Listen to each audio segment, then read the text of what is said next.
How much is the government paying you? Not enough.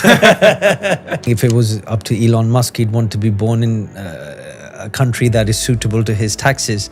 But we don't make that choice. Go back to your own country holiday. I think Reform would love that. Yeah, what is love?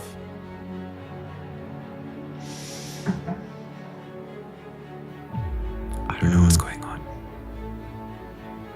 Closer than me. Me? Yes. And even closer than you. God. The ideas that we sometimes have in our head, that buying this X will make me X. It doesn't work that way. Okay? You know, we are far superior than the things that we have created. And I won't go into too much detail, but you've been through some very difficult things recently that would break anyone.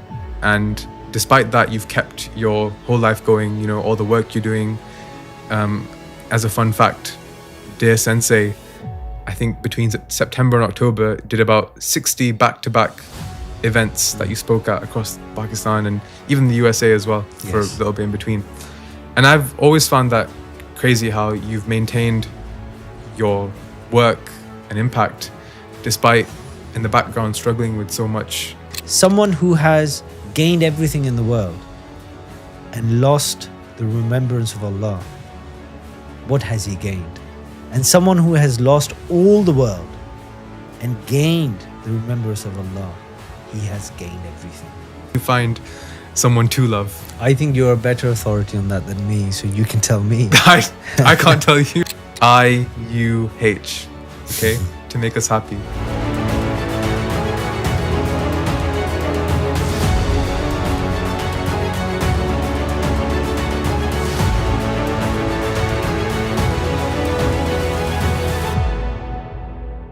Welcome back, everybody, to the latest episode of the Medology Mental Gym, your favorite podcast.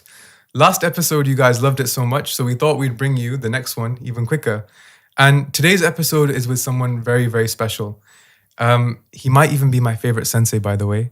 And he's someone who actually we only connected with this year, but it feels like we've known each other for years now. And there's that genuine, beautiful connection, which I hope comes through the episode. This man is... He won't say it because he's too humble, but one of the leading public speakers, educational consultants, and inspiring philosophers in Pakistan. And he's a very dear sensei to us at Medology. He's like family. His name is Israr-ul-Hassan Syed. Don't be scared by the name. And we're very honored to have him on board with us today. He's come a long way, and it's an honor and a pleasure. And I think... rather than hearing from me, you'd rather hear from him, right? I agree. So, Sensei, welcome to the studio. Thank you. How have you found it? Alhamdulillah. It's better than I expected. So, you know, you've done a mighty good job setting it up, and I think it's a you know, let's pray that this is a source of benefit for many, many people who watch the podcast, inshallah. Inshallah. You know, actually, fun fact, this whole setup is very much also inspired by Sensei's setup himself back in Pakistan. So I had the pleasure of visiting it this year. And, you know, I hope one day all of you guys can come and see it for yourself as well. Just the whole village, the podcast studio and everything going on there, which we'll talk about later. But for now, I think what makes sense is if we introduce our beloved audience to our beloved Sensei. Sir, could you please very kindly give us the background story and everything before we dive into you now? Well, this is not easy, but I'll do the best I can. And I think the best way to do it is to give you the facts as they are at the moment. So, as you know, I'm part of the legal profession here. I'm a solicitor. I don't so we have offices based in London. That's that. And where you visited in Pakistan, we are setting up a education system, Suluk International School. So what I try to do is, first of all, be a good student of sacred knowledge myself, because I think life is about learning. and being the best version of yourself that you can be, achieving the potential for which you were created and put onto the earth for. And that cannot happen unless you have that attitude to learn and to sort of progress and be better. So that's education. And so I'm trying to be a good student, first of all, and then after that, in turn, share that with anyone and whoever's interested. And I was really, really pleased, and it was an honor to have you there. And with regards to Medology, I think I'd like to say this at the outset, is possibly one of the most, potentially, actually not most, but potentially a vehicle that can do tremendous good. Hopefully we'll get an opportunity to talk about it in this podcast with you, because I think, I'm sure you do that anyway, but I'd like to be part of it too. What you stand for, the values, some of the things that we lack, especially within the medicinal world. It's become so systematic that it's almost a body without a soul, unfortunately, especially in England, with the red tape and with the way the NHS works and operates. This is not an opportunity to bash NHS, but in all honesty, with any profession in this world. But Medology, I think, because before this podcast, the conversation that we were having, the ethical values, the morality side of things, when it comes to this organization, are incredible. And I have all the time for it and all the love for it. And I make all the dua that may Allah subhanahu wa ta'ala give you success and more people can benefit from it. So, that's one of the reasons why we met and why we are where we are. So I think that's pretty much my introduction as far as the audience would be concerned. Well, one thing that I'm wondering straight away is, I know this anyways, but you've come from a legal profession, legal background. You worked as a solicitor for many years, but you've moved away from that life now, and you're now focusing on other things. You actually left the UK and resettled in Pakistan. What happened? Like, what inspired that change, and what's led you to now focusing on trying to, create more opportunities for education and uplift people there? What's the bridge between that? If I was to be perfectly honest, I think it's the same for everybody. Like, you get to a point in life, whichever point it may be. I was reading this article the other day. They said that your brain changes when and don't quote me on this, I might get the numbers a bit out of place, but roughly 19, 32, 66, and 82. So those are the stages of life or development neurologically that they say that your brain changes. Now, so far in my life, what I've experienced, and in answer to your question, because you said, settling in Pakistan and moving, I think physically you come and go and you move from one space to another. Ultimately, the common denominator, no matter where you are, is always you. And it's just that journey or that process of self-discovery which changes with time. So with myself, with retrospect, I believe that doing what we're doing in Pakistan has always been at the core of everything that I am meant to do, which is service for people through education. To put it like that. That's always been at the core. My time here was a preparation for that task or for that responsibility or for that role. Your role also, I think, evolves with life. So my legal training was very much a part of it. And I think something we were discussing off camera earlier. Life should be about that. Life should not be isolated to certain stages where you think, oh, I was this person when I was 19. Now I'm 22, I'm this person. Now I'm 52, I'm this person. The person never changes. How the person acts in certain situations or certain stages of life, that is what evolves with time. It develops with time. It's a process.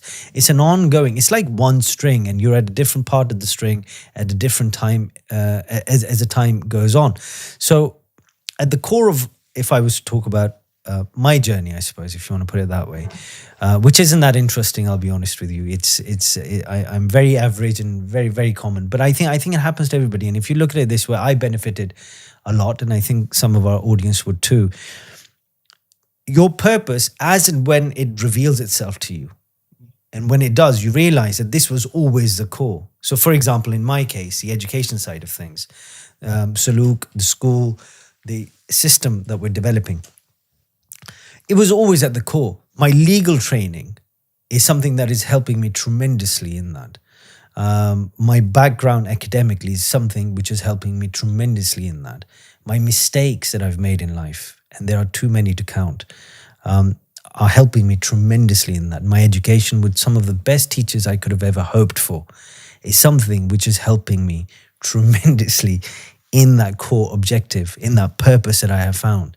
And Allah knows best. It may change. And as with this world, it's the nature of the world, change. It does change and it may change. But whatever it is, it will not change fundamentally. It will evolve because a person remains the same. How I know myself is something that evolves, something which doesn't it doesn't innately change, but it evolves. It doesn't remain the same. It's dynamic. You're in trouble when you stop moving. Okay? Because life, it's a sign of this life ending because, you're not moving anymore. So I think movement is a part of it. So for me, personally, that was always at the core. So everything that I did here, I was born here. I was educated at some of the best institutes you can name in this country, alhamdulillah. I had a very diverse academic background. These are, every single one of them, an absolute blessing from Allah subhanahu wa ta'ala. And I feel joy in saying this. I had no part in it. I didn't do anything to deserve this. So this was and is a blessing for me. But with those blessings, on the flip side, what comes is a sense of responsibility of actually now contributing or giving back what you have been blessed with so that others can have a part of it too. And that is what you get credit for. Karma, as we call it, what goes around comes out. You do good things will happen. It's simple as that. So my whole journey through my academic life, like in terms of my graduate and undergraduate and graduate studies, and then my practice, which still goes on. I'm not as involved as I once was, but my primary focus is obviously what we're doing, and you've seen it. It's coming along. Make dua, it finishes in time. So all of this was a run up to that, and I feel that I think something you and we've connected on as well is that life is like that. You go through. Nobody's born with the knowledge of what they are supposed to do. You have to live life, and you have to make mistakes.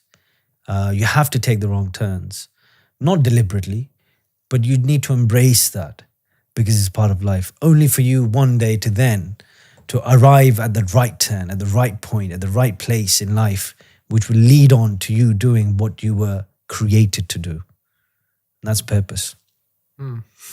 There's a lot to unpack. But I don't think that message would really resonate with a lot of students that we, serve and listening. Because a lot of them, I guess, are quite young and they're finding their direction, their calling. How did you know that what you had found was the thing, to pursue your efforts to and energy towards, when we've got so much choice, like we could do anything. And especially when you're so young, at that age, you see many routes ahead of you. So how did you kind of decide that this is where you want to go? I'll share something that one of my beloved teachers shared with me at a very critical point in life. They said to me, process of elimination. So what it meant in their situation, advised to me, and I'm sharing that with everybody else. Nobody knows what, if somebody, and there may be some people who might say, yes, I was born for this and I knew this and this is what I'm doing. And it all remains the same. There's very few people in this world. I'm not ruling that out. But most people like ourselves, like myself, they need this advice that I got from my teacher, which was, in essence, this process of elimination. Like for you to know what is it that you want to do or what is it that you should be doing, you need to do a lot of things, right? To know that, no, this is not for me. And at this juncture, you have many people advising that it's your passion you should follow. It's what you desire you should follow, or what, like an opportunist approach, whatever opportunity comes up, you should cash in on it. The advice that I was given by my teacher is that you should find out what you're good at. And once you find that out, that is what you should pursue. And you have to make a distinction at that level, because pursuance, as far as this world is concerned, is one thing. Pursuance with the next life in mind is another thing. But we'll limit to the former. We'll talk about the former, pursuit of things for this life. And the advice I was given was that find out what you're good at. So essentially, as many others like myself we tried many different things. I tried many different things. And I found at the end that I'm miserably bad at many, many things, until eventually I arrived at the things that by any standard, I'm relatively good at. And it means something to me. It's not necessarily, it's like, it's more than passion. Like passion can be fleeting at times. It has a high and a low point. So to base a life decision, and I think it'll be interesting to make this point here, what we were talking about earlier downstairs about the medical journey for for somebody who studies medicine to somebody who practices medicine, is incredibly long. I never really appreciated until we had this discussion downstairs, and you said, we worked out that roughly you've got to be about 30 odd to be, some substantial in terms of your medicinal career. That's a huge part of your life. And I don't think something like a legal profession will demand those many years as medicine does. So that's a huge part of life. Unless you know quite early on that this is what you want to do with your life, it is very dangerous to spend all these years to get to the middle of it or the end of it and realize, actually, this is not for me. But if you are one of those people, even then there is hope. Because, you have the rest of your life to make sure that you do something else. So I think the idea is to have a mindset which is positive. And I'd like to say at this point, something that has helped me in my darkest moments is what, is from the seerah of Rasulullah sallallahu alaihi wasallam. He never despaired. In fact, even better than that, he never let people despair. The darkest of the times, and we can point those out by some of the time in Taif was perhaps one of the most darkest times, when he'd left Makkah and there was no hope, and he'd gone to Taif with a lot of hope, thinking that this will be an opportunity, and that obviously ended up being a closed door, and that was a really, really low point. But even in the lowest of the lowest points, our Prophet sallallahu alaihi wasallam never despaired. He never let darkness or negativity or toxicity, things that we now appreciate more than ever before, he never let that overtake his drive, overtake his movement in life. And I think we can learn a lot from that. And that's really benefited me tremendously in my journey, in light of the advice from my good teachers as well, that even if you spend a lot of your time doing something, because remember, time is the only currency, it's the only wealth that we have. Everything else is, it's not what it appears to be. No matter how much time you've spent studying law or studying medicine or doing something else, and you get to a point where you realize this is not for me, then the only best thing you can do is do something else. And that's what I did. My undergraduate was philosophy of religion and ethics that I studied at King's, and at the end of that I realized that there's certain things I could have, humanities subjects, certain things I could have done, but I realized no, I want to do law. And then when I was going through my legal studies, I realized actually no, I should be doing something else. But alhamdulillah, I'm not complaining today. What I'm saying is that one of the most important lessons that I learned, no matter how many years or how much time you spend doing something, that you some point, if you realize that this is it, excellent. If not, then the next best thing to do is to do something else. And that's really, I think that's really one of the best advices that I had. I feel like you've taken on a very big mission with your life now in terms of everything you're doing in Pakistan and uplifting the region and uplifting Punjab, you could say. And I know you're a British Pakistani just like me, and you've grown up here. You know what people here are like in terms of people like us, the British Pakistani public. Yeah. A lot of us have written off Pakistan. You know, we don't. A lot of us don't like going there. We've forgotten the language. We don't really feel much association to it apart from the food on our tables and our clothes on Eid, maybe at most. I think we've written off a lot of us. So, what's your message to people like that who have written off, the country and look at you and think, "Wow, this man has taken on a mission that is never going to work out." It's like, what is he doing? Like, is he silly? Well, before we get to that, why don't you tell me, why have people written off Pakistan? I think they blame things like the government, the politics, but also I guess our people as well haven't necessarily, created the best impression and of us as a state and as a people abroad. We don't really behave in other countries, you could say, and yeah, I think that all those factors mean that people have written off. Well, before we talk about Pakistan and how I believe that it shouldn't be written off, I think there's a fundamental problem with how we make judgments.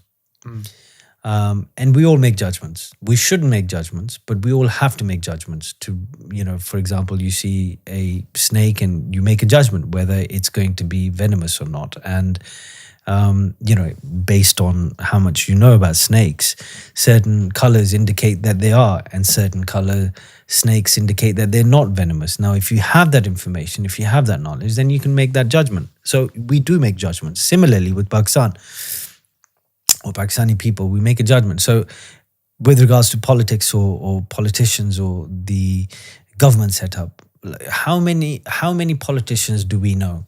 How many political scenarios are we familiar with, or do we have intimate knowledge of sitting here in England? Not many, if any, number one. Number two, when we say the poor impression Pakistanis make upon me, for example, for me to have a bad opinion of Pakistan,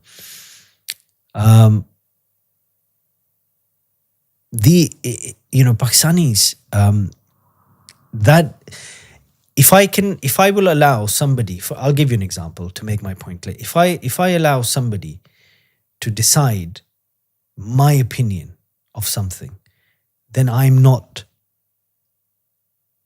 the one making that opinion. It's not my opinion. It's their opinion. I'll give you an example. Something annoys me and it makes me angry. Is the anger, am I in control of the anger? Am I in control of that feeling, or something? Have I allowed something else to influence my feeling of anger? Something else. Yeah. So who has the control? Me or that thing that's made me angry? That thing. Okay. So whoever has the control, if it's not me, then I've given my power to that thing by allowing it to influence how I feel. It's the same thing we're doing with Pakistan. So, for example, when the plane lands at Heathrow, full of Pakistanis, it's a totally different atmosphere. You wouldn't get out of your seat until the captain himself comes out of the cockpit and says, "Please get out of your seat. We're home." As opposed to the plane landing in Lahore or Islamabad or in Pakistan from London.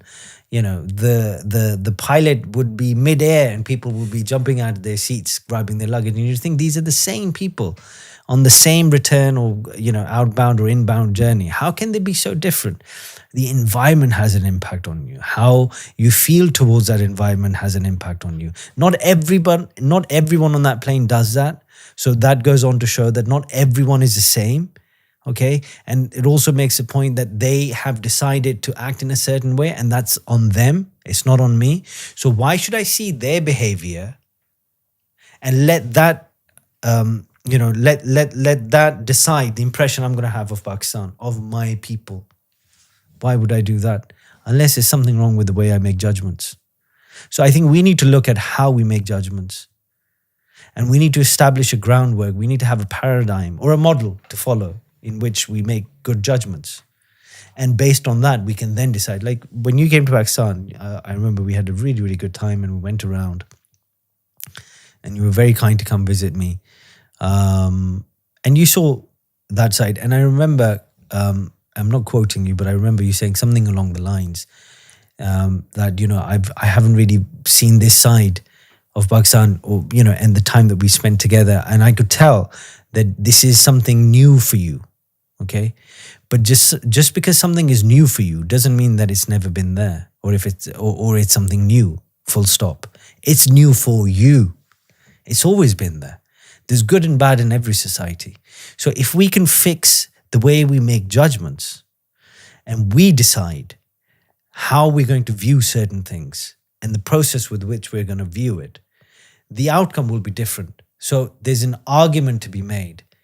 You and I, for example, will not have a bad impression of Pakistan if there is something that can be fixed with the way I view or the way I arrive at that impression, which is by not letting the behavior of others decide what I'm going to do.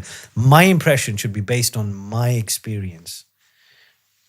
What if I bring to you facts like Pakistan's GDP or its economy and say, look at that. It's clearly on the down. But it's not going to affect you. You're going from here. So anybody from England or USA or from another country is not going to. In fact, your forefathers made a decision at some point to leave Pakistan and to come here. And it was an immigration, not on the back, it was an economic immigration. You know, it wasn't because, you know, the grass is, well, actually, yeah, there's an argument to be the grass is greener on this side, I suppose, because of the rate. But it was for a purpose, and they fulfilled that purpose. It just so happens that they fulfilled that purpose and they probably never had the time to go back and live the life they used to live, because now they have evolved into a different person. But the side effect of that decision was that you are now here. If your grandfather hadn't made that move, you would have never been here. Now, here's a key question. You are here looking from out. You're here and looking at Pakistan from here. You're on the outside of something that your forefathers were born into. Right? So the argument I'm essentially trying to make is simply this, that for you to really know your lineage, the flesh and blood that you have, for you to really know that, you can't know it from the out. You need to be in. It can't be something that you can know by theory. It can't be something that Hamid Mir Saab is talking on the talk show about what X, Y, and Z did. Or it can't be on the back of just how certain people behave differently when they land at Heathrow as opposed to landing in Lahore. It can't be that. It's got to be you making that journey back to your place of origin and being within and seeing it with the eyes that has the same DNA makeup that your great-grandfather had. And then, yeah, you may stand a chance to be part of the family tree that you're from. Otherwise, there's a disconnect. Right now, there is a disconnect. And that disconnect makes me, you, and everyone who's involved in that disconnect vulnerable to having a bad opinion of something which inherently isn't bad. How much is the government paying you? Not enough. Okay, that's fine. So you're saying that us here, it's very premature to make a conclusion and decision when we've got no experience living there and we're just observing from the outside. Fair enough. So do you think there's hope for the country then? Absolutely. I think there's hope for me. And I think there's hope for you. Mm-hmm. I think there's hope for this world. I wouldn't be able to live a single moment without that hope. And if you say to me, what is that hope? I would say the mercy of Allah. We are here for a reason. We're here for a purpose. And it's a journey. You can't have a baby come into this world, and you bring babies into the world. You work at a hospital, so you probably, I suppose you have to go into the maternity ward to see that. But you see it more than I do, okay? And when a baby comes into this world, it comes empty-handed. But that's only one side. Let me tell you about when somebody leaves this world. It's empty-handed. You don't take anything with you. You don't bring anything with you. You don't take anything with you. Then what is it? It's a self-discovering journey that's between the cradle and the grave. That's it. And what is that all about? It's about education. It's about knowing. Okay, so I think if we, and no matter which paradigm you work with, I mean, we happen to work with the Islamic paradigm because, we're Muslims, but I have enormous respect for other paradigms. This is what our religion teaches us. It doesn't teach us to dismiss the different, okay? It teaches us to find familiarity even in the different, okay? That's where we unite. Like Hazrat Ali, radiyallahu ta'ala anhu, he said something profound. He said, I'll paraphrase, he said something along the lines that if you are not my brother in faith, then you're my brother in humanity, right? It is about connection, Dr. Saab. It's about connection. And what a pity to be connected with everything and losing the connection that you came with in the world. Your origin, your forefathers, your family. It's a big thing. And unfortunately the life, we're living in postmodern times, and as the clock goes forward, it's only becoming tougher. The social fabric, the fabric of familial life is breaking down. We are not investing in family. You look at the system that we have here. So Monday to Friday, it's a 9-to-5 grind. And you said that word grind earlier, and I said I don't like it because it shouldn't be a grind. It's not meant to be a grind. One of my teachers, he spent a lot of time, almost 7 years, he said, he spent with Bedouins. Possibly the last scholastic Bedouins. He spent 7 years with them, and he said one of the things I realized is that you actually don't need much to survive at all. You don't need much to survive, to live, to be alive. Everything is in the air for us to sustain life. But we have built this system around it that makes me believe that I need this and I need this and I need this. And in pursuit of those things, I spend the only thing which is the most precious commodity, more than oil, more than cobalt that is used in all our lithium batteries, more than anything this world has, stocks, gold, whatever. The most precious commodity is time. Okay, and it's constantly running out.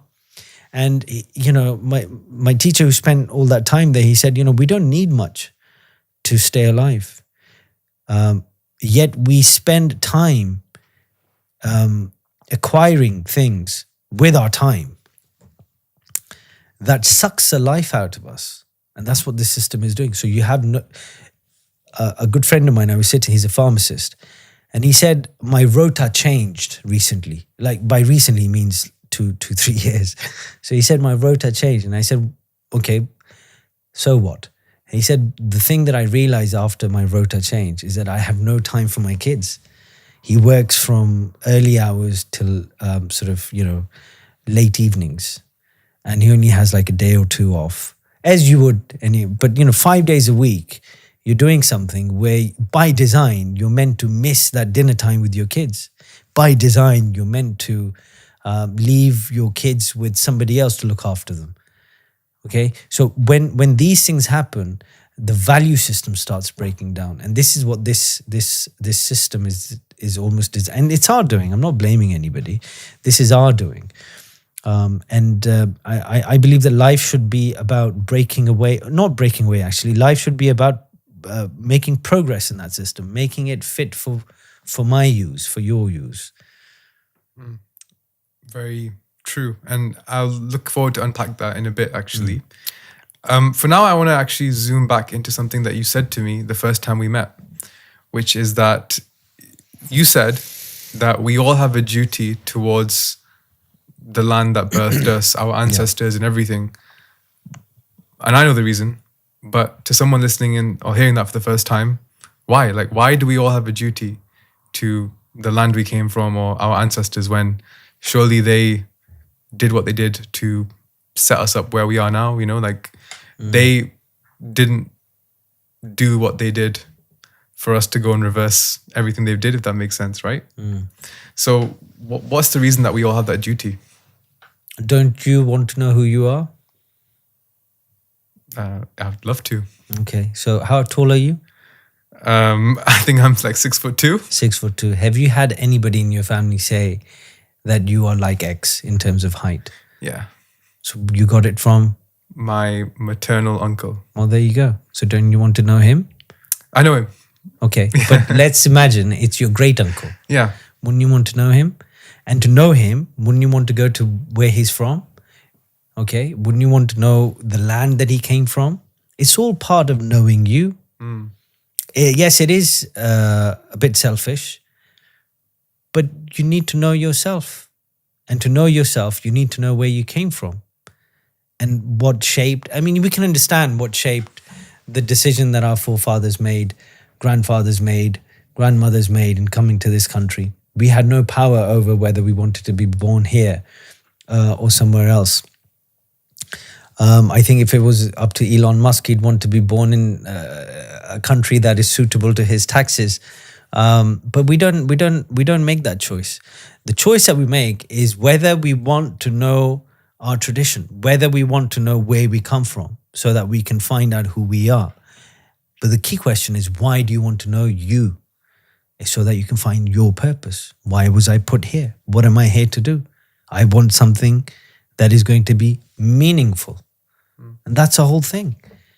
We spend 15, 16, 20 years in a profession without ever stopping for a single moment to ask ourselves this question. But it's a blessing from Allah that we have so many crises which stops us in our tracks and forces us to fall into despair and say this question out loud, like, who am I? What am I here to do? Okay? And it's those questions that would lead on to that lead on to that journey of you trying to find yourself out. So that is one of the reasons why you want to connect with your origin, with the land of your origin. Okay, there's in our tradition there's a beautiful saying. It says that wherever you're buried is the same. The soil that somebody's buried in is the same soil from which they were created. I mean, that blows my mind. I mean, that in itself, I'd want to know that soil. I'd want to know its smell. I'd want to know what it feels like in my hand. Okay, because my great-grandfather I never met. I didn't even see my grandfather. He passed away when my father was very young. Okay, but I've seen his grave. I've seen the room that my father was born in. I've seen the town that we're from. And you know, that gives me this sense of belonging. I can point on a map and say, actually, that's where my grandfather's from. That's where my father is from. And what that does for my self-esteem are incredible things. And you apply the same thing to your deen. You apply the same thing to your history. And you can trace it back 1450 years, back to Rasulullah sallallahu alaihi wasallam. You can see somebody praying, or you can pray yourself, and you bow down before Allah, and you can trace that practice back 1450 odd years, all the way back to that to the Prophet sallallahu alaihi wasallam, who showed us how to do it. What does that give you? What does that give me? It gives me security. It gives me confidence. It gives me this reassurance that I'm not the only one. Okay, so it's the same logic. You apply it to this, or you apply it to that. That's why I would say to you, I wouldn't say it to somebody else who's from a different part of the world. I would say, go find where you know, if you're, for example, people who are from here, okay, they should know their family trees. They should know, and they do. I remember not recently, but a number of years ago, there was this big thing about your family tree, and you can, you know, log in a few details and find out which part of the world you're from. Like, where does that sense come from? If not this, that I want to know who I am. And with that, I think this is a much more interesting conversation, that you can inherit your height from your maternal uncle.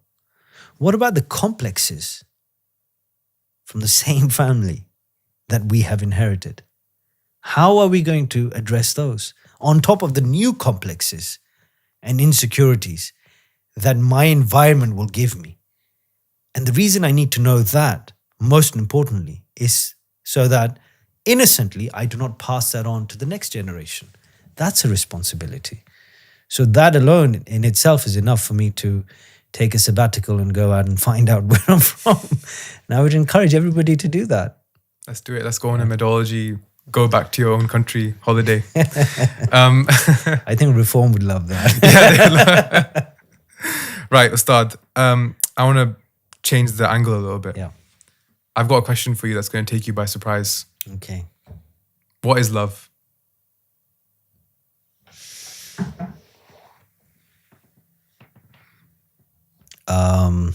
Do you want the honest answer? Yeah.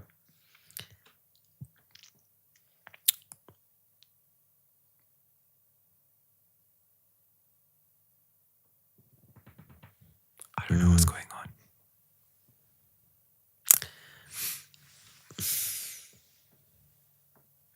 I can see the tears in your eyes already. I'll tell you what Imam Ghazali said in Ihya Ulumuddin. I was going to say something, but I think that would have been a bit of a cliche, but that's why I didn't say it. So I'm going to go to Imam Ghazali instead. In fact, I'll say it anyway. What I was going to say is that love is pain. And only the broken will relate to that. There is no love without pain. But I think there's a better definition than this. Imam Ghazali said love is when two different people with the same temperaments come together. Mizaj, he calls it. So two people, when they come together with a uniting of temperance or temperaments, for example, that's love. That connection is love. When there is intensity in that love, it develops or evolves, not develop, evolves into ishq.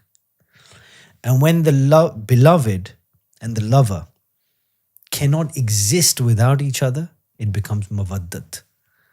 So you know, love, if muhabba or hub in Arabic, I think Arabic is an amazing language. Like English is good as well, but English is very limited in terms of expressing, using the words to,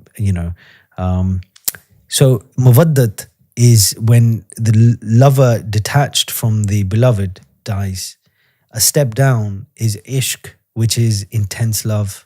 And the first level, the beginning of everything is love, where two people come together when the two people meet, like in terms of temperaments. So, you and I have something in common and we agree upon, for example, can be a semblance of love on some level. Interesting. I mean, I asked that question because what you said about trying to discover yourself or find yourself got me thinking that I guess as humans, we're all trying to find something and find things. So love kind of reminded me that maybe we're all trying to find love as well. No, I think we're all trying to find a point where we are loved. More than loving. The one who can love separates the corn from the chaff. So the one who can love is superior to the one who is loved. Wow. It's such a deep topic. And another reason I asked you is because every time you talk about love, you just enter a different realm. Like you're a human. I know you're a human, but you seem supernatural when you talk about it. Astaghfirullah. That's not the case at all. But look, let's put it this way. What do we see most of in this day and age? In the conflicts that we see on a personal and a public level? What is one emotion or one feeling that is at its height in this age, more than perhaps ever before, that leads on to bloodshed, that leads on to destruction on an unparalleled level? And if you look at places around the globe, you'll find many examples. That one feeling or one emotion is hate. If hate, and we have evidence of this, is so destructive, then what's the antidote to that destruction? Love. Okay, so I think that's it. It's like it's you've got to. Somebody said to me, they said only broken people can fix broken people. Okay, so we've got to be wary of that. And the question is like, how can the broken people fix the broken people? With love. But what comes with breaking? Pain. One of the most beautiful miracles of this life is birth of a human being. And I read somewhere that a woman, they kind of quantified the pain. They said, and you're probably a better authority on this than I am, but I read somewhere, they said it's equivalent of childbirth is equivalent. The pain that the lady or the mother experiences is simultaneously 900 bones breaking in your body. So much pain can give birth, like so much pain in birth leads to life is an incredible thing. So imagine, from pain when love comes to the front. Imagine the power in that. And that's what we're lacking today. That's why we have schisms and we have divisions and we have this powerful drive to be different. It's all about individualism. It's all about being original. It's all about being me. And I'm borrowing these words from our architect. You've seen what is being designed. And he came and he said nothing's. He's an architect. He's actually a world leading authority on Islamic Mughal architecture, and he designed the complex that we're building in Pakistan. So he said something profound. He said nothing's original. And he was speaking in the context of architects trying to be original in their design. He said, nothing's original. I said, what is it then? He said, it's all tracing back your way to the origin. Because ultimately, if you're from the Islamic tradition, for example, we're not even from Earth, let alone Pakistan. We're celestial beings, as they say. I mean, that's our tradition. But min sha'arillah, the signs of Allah in our buildings, in our lifestyle, in the way we speak, dress, and lead our life and do whatever. The best are those that point us back to the origin. And love is the universal language. Like if you speak Bengali and I speak Urdu, but we have love, we'll still connect. And the same goes in this country. Like you hear about all sorts of atrocities every now and then, simply born out of hate. And imagine, yes, there are differences and everybody's different in their own way. But imagine we can connect everything and everybody with love. And this is not your 1960s hippie type of love. This is the real thing. This is love which is born out of love for the one who created you. But you need to love you to know the one who created you. I also mentioned this word love because it's like a hook, especially for students, right? If students see love in the caption or the title of this podcast, they'll be a lot more likely to click on this. And I think let's give them what they want as well, because if they've made it this far, then they deserve to have some more pressing matters to them immediately right now rectified, which is, how do you find love in this day and age? True love as a romantic partner, you could say, how do you find someone to love? I think you're a better authority on that than me, so you can tell me. I can't tell you. I can, look.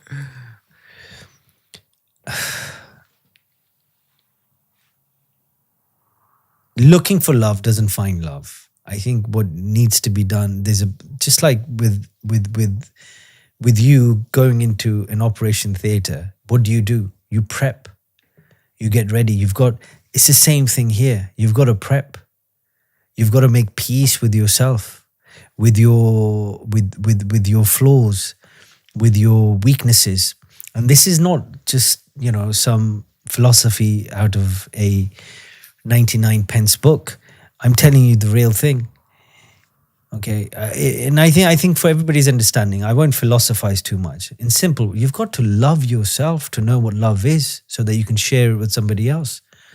We make this mistake of going out looking for love when it's not. It's not. When you go out looking for love, you're not actually looking for love. You're looking to satisfy something which is in the shape of an urge within you. Now, there are two ways of going about that. And we won't get into that, but I think it's more important to focus on this one fact, is that when you're looking for love, you won't find it. It has to come to you. But what if it comes to you and it passes you by and you don't see it? Isn't that a more pertinent question to answer before you look for love or think about looking for love? Well, the answer to that would be, is that you need to have a taste of it yourself. And who's the closest person to you? You. As in... Okay. Yeah. Even closer than me. Me. Yes. And even closer than you. God. Yeah. You know why? Because he said, I'm closer to you than your jugular vein. But how can I love God if I can't see him? How can I love somebody that I can't feel? How can I love somebody that is not tangible? Who do I love then? The people that he sent. Yes, but the people that he sent are many people. The best ones of those. Yeah. But where do you Prophets. start? Where do you start? That's the question. Parents? Well, not everybody has parents. Not everybody has parents. That's what I'm saying to you. You need to start from you. You need to start from you. How? And you might ask me, and I think I don't want to make it too heavy. So we'll keep it light. You want to start from you, and you say, how can I love myself? Well, by looking after your body, by looking after yourself, by paying attention to how you feel, by saying to yourself every now and then that life is difficult, life is hard. Give yourself a break, but not an excuse to do things so that somebody else carries your weight. You carry your own weight. But you need to love yourself. But to love yourself, and look, again, to love yourself, you need to know you. How do you know you? You can only know you if you have information about you. You can only know you if you see you. You can only know you if you hear you. Well, let's make it easy. You need to do all of those things to really know you. You need to live life to know you. You can't live life just watching this podcast.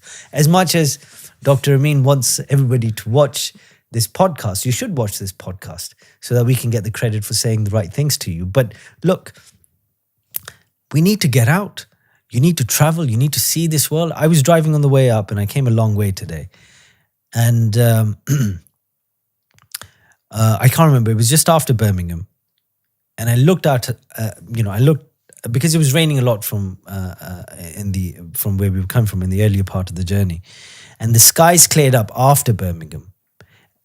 And I looked out of the window whilst we were driving and I saw the sky. Now you might say, well, I see the sky every day, you might say. Well, first of all, that's not true because you can't see the sky every day in England because it's so cloudy. But this one time, today, it wasn't cloudy and I saw the sky. And I can't put into words how I felt. My question to you, in fact, my advice to you, in fact, my request to you and to you, just look up at the sky and you will see the blessings that we already have. We have all the air we need. We have all the sustenance that we need. Okay? We have all the reasons that we need to love me, love yourself, and to love the life that you've been blessed with.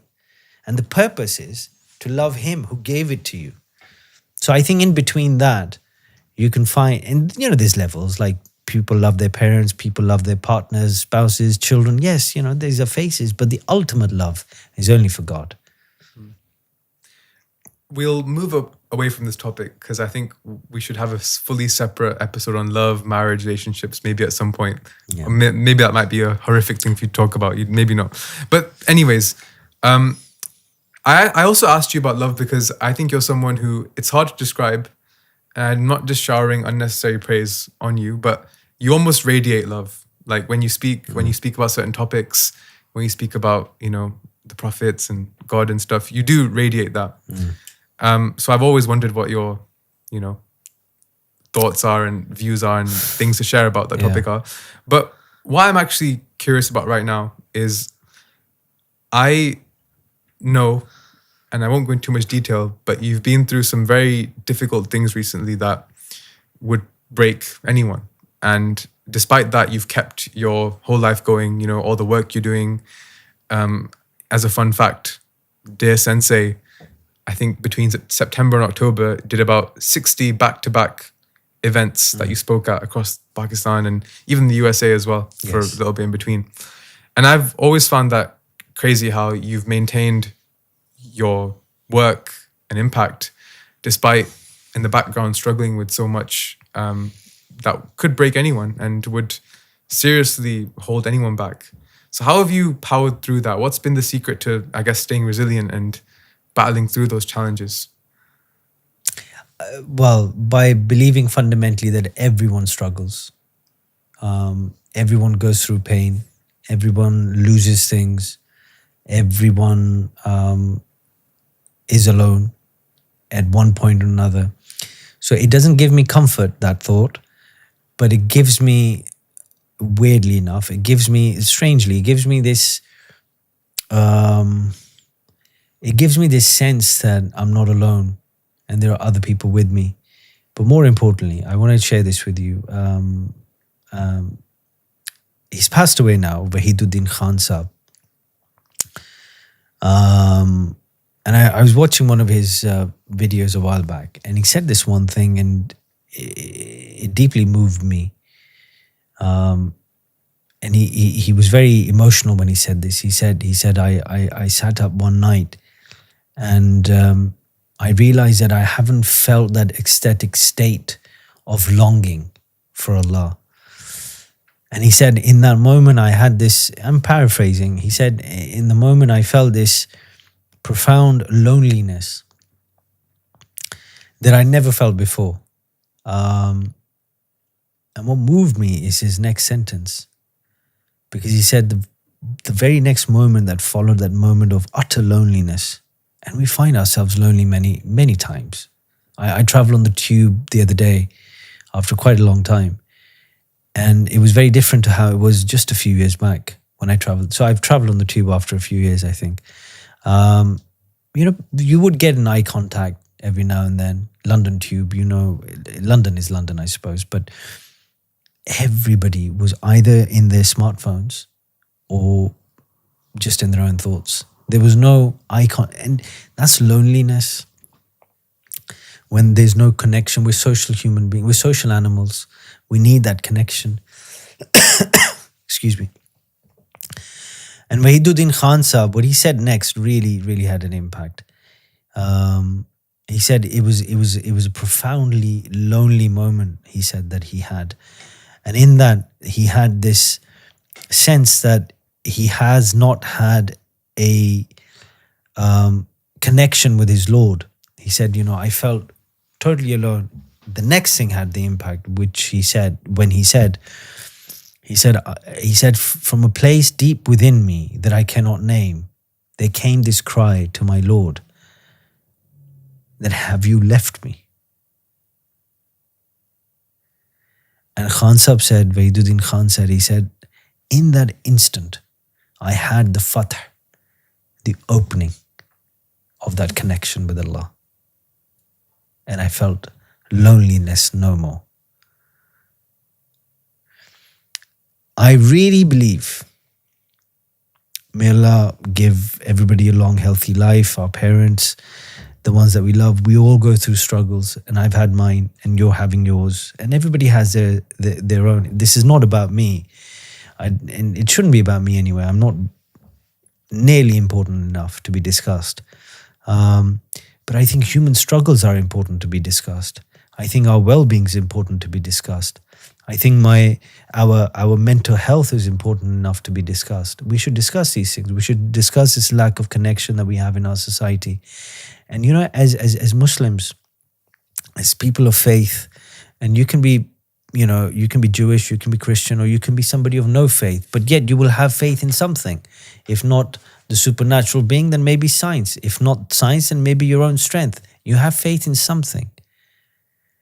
Across the board, everybody's going through this loneliness epidemic. We worry so much about COVID. Again, something that has made people more lonely because of that lack of connection. These are the things we should be talking about. These are the things we should struggle and we should work towards eliminating in our society. You do these workshops through Medology. May Allah bless you and give you more opportunity to do this better and for wider audience than you're doing it now for, inshallah. But ultimately, what you're giving them advice, you're giving them your experience, all of those things. But you're giving one more thing, which you won't be able to do if you were not doing this work, which is that connection, right? That is the most important thing, okay? But you can, something Hazrat Imam Hussain alayhi salam said, he said something really interesting. He said, someone who has lost everything in the world, sorry, let me rephrase, let me start again. He said, someone who has gained everything in the world and lost the remembrance of Allah, what has he gained? And someone who has lost all the world and gained the remembrance of Allah, he has gained everything. That's the most fundamental thing. You know, the thing that makes your heart beat. That's that connection. If we can start from there, I think everything else falls into place in time. Wow.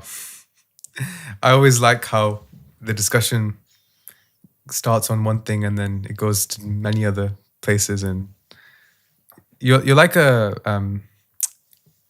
human soundbite machine in terms of all these amazing quotes. Where'd you learn them from? My teachers. None of it is from me. I'm not original. I have no original thought. It's teachers. It's from Allah subhanahu wa ta'ala. It's from Quran. It's from the Sunnah of Rasulullah sallallahu alaihi wasallam. Listen, let me say something to you. You've asked me about love. You've asked me about these things, and I've mentioned the most important thing to you about the connection part of things. But I'd like to say one more thing. You need to make your decision. And this is not just to you personally, because I know you and you have made a decision. But I would say to those who are listening or watching, you need to make a decision because you have limited time. And time is running out. And it will run out. And we will leave. And nobody has ever returned after leaving this world. No one. Okay? You could be from England, America, or Pakistan. You need to decide what is it that you are going to do in this life. Whether you are able to do it or not is not up to you. But you need to decide what you're going to do. And to do that, you need to try different things. But before any of that, you need to decide. And something interesting about decision, and we were discussing this a while back. I did a workshop on this actually at one of the universities in Pakistan. The biggest you know what the biggest obstacle is when it comes to decision making? Distraction. Yeah. Do you know what distraction means? In Latin? To be lost? I have no idea. So in Latin it's desidere, and it basically means insanity. This is the most distracted age that we're living in, starting from the notifications on your phone and these silly ideas that we sometimes have in our head that buying this X will make me X. It doesn't work that way. Okay? We are far superior than the things that we have created. So we shouldn't let them control us. It should be the other way around. So desidere, distraction, it basically means insanity. Okay? So for example, you're sitting across the table from somebody who's not really listening to you, who keeps looking around, keeps fidgeting. You will not see him as normal. You will imagine him to be abnormal in some sense, on some level. Okay? But if you were to put into word the state that you see that other person in is distracted state. To be distracted is not to be normal. To be normal is to have that engagement in a conversation with the other person across the table, to focus, to concentrate, to connect. Okay? So distraction is exactly the opposite of that. With decision making, the biggest obstacle is distraction. So distraction is what is basically, it's a form of insanity. So if you get rid of that, okay, then there are 5 steps to make a decision. If you get rid of distraction, then you can make good decisions, or a decision, or any decision. But as long as you're distracted, there's no sense of decision making. So I would say to everybody, whatever is distracting you from deciding what is it that you want to do with your life, you need to get rid of that distraction. You need to identify it and deal with it. Because otherwise, you will think that you're making a decision, and at every turn when it matters the most, you will not be steadfast. You will not persevere. You will kill yourself because of whatever burden you've put on yourself in despair, in depression. That's why a lot of people have these issues, is because they haven't made the decision properly, and they're distracted by their own thoughts, thinking, should I have done this? You know, becoming double-minded and confused. So I would say at this stage, and I will end it here, is that we need to decide. I've made my decision, and I believe you've made yours as well. But, you know, people who are watching, if there's anybody who's watching needs to make a decision, you need to decide now, because time is running out. Wow. I think that is a very poetic and deep note to end it on today, actually. It will certainly get them thinking. And I'd like to thank you publicly on record, Sensei, for coming on and sharing the wisdom. And there's so much more that we could have discussed. And we've been talking for 3 hours before this, and we'll talk for 5 more after. This is just a snippet of some of our conversations. You're too kind. Thank you. There's, again, so much more we can unpack. But I think mental health is a thing. Yes. And we don't want to keep these guys on too long. But yeah, I'm very grateful that you made the trip. And I look forward to a lot more. And to those watching, Sensei Israr-ul-Hassan Syed, the sensei, is someone I believe is going to play a massive part in not only helping the team, but also shaping this community over coming years as well. So look out, a lot more is in store. I look forward to doing a lot with you, both in the UK, in Pakistan, and wherever else is destined for us. But I think for now, we'll pause it for there. But I'd like everyone who got to this point to comment IUH, okay, to make us happy.